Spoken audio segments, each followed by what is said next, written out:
RSSന്റെ നിയന്ത്രണത്തിലുള്ള ദേവി വിദ്യാനികേതൻ സ്കൂൾ കോമ്പൗണ്ടിൽ നിന്ന് കണ്ടെത്തിയത് മാരക സ്ഫോടക വസ്തു എന്നതാണ് പോലീസിന്റെ നിലപാട്. സ്കൂൾ മാനേജ്മെന്റിന്റെ പരാതിയിൽ പോലീസ് അന്വേഷണം തുടങ്ങിയിട്ടുണ്ട്.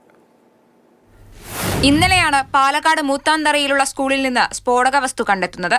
ഇവ ബോധപൂർവം സ്കൂളിൽ കൊണ്ടുവച്ചെന്നാണ് എഫ്ഐആറിൽ പറയുന്നത്.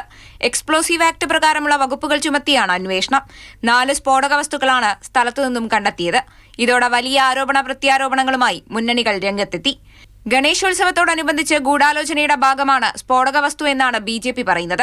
എന്നാൽ ഇത് നിഷേധിച്ച CPM RSSന്റെ ഗൂഢാലോചനയുടെ ഭാഗമാണിതെന്നും ആരോപിക്കുന്നു. ഇവിടെ വരാൻ പോകുന്ന തെരഞ്ഞെടുപ്പ് മുന്നിൽ കണ്ട് അവർക്ക് അങ്ങനെ ജയിക്കാൻ പറ്റില്ല എന്നുള്ളൊരു തോന്നൽ വന്നപ്പോൾ ആയുധങ്ങളൊക്കെ സമാഹരിച്ച് വെച്ച് അക്രമങ്ങൾ ഉണ്ടാക്കി ഭീകര അന്തരീക്ഷം സൃഷ്ടിക്കാൻ അവരാണ് ഗൂഢാലോചന നടത്തുന്നത്. അതിൻ്റെ ആദ്യപടിയാണ് ഈ ബോംബൊക്കെ അവരുടെ നേതൃത്വത്തിലുള്ള സ്കൂളിൽ കൊണ്ടുപോയി ഒളിപ്പിച്ചു വെച്ചത്. തദ്ദേശ തെരഞ്ഞെടുപ്പിൽ നഗരസഭ പിടിച്ചെടുക്കാനുള്ള BJPയുടെ മുന്നൊരുക്കത്തിന്റെ ഭാഗമാണ് ബോംബെന്ന് DCC പ്രസിഡന്റ് A. തങ്കപ്പൻ പറഞ്ഞു. ആ മേഖല എന്ന് പറയുന്നത് BJP RSSന്റെ കേന്ദ്രമാണ്. അവിടെ മറ്റൊരു രാഷ്ട്രീയ പാർട്ടിക്ക് പ്രവേശനമില്ലാത്ത കേന്ദ്രം. ആ സ്കൂൾ അവർ നടത്തുന്നത് അവിടെ RSS ശാഖ നടത്താണ്. അവിടെ ഈ ബോംബ് പൊട്ടാൻ കാരണം തന്നെ എൻ്റെ സംശയം വരാൻ പോകുന്ന പഞ്ചായത്ത് മുനിസിപ്പാലിറ്റി തെരഞ്ഞെടുപ്പ് മുന്നോടിയായിട്ട്.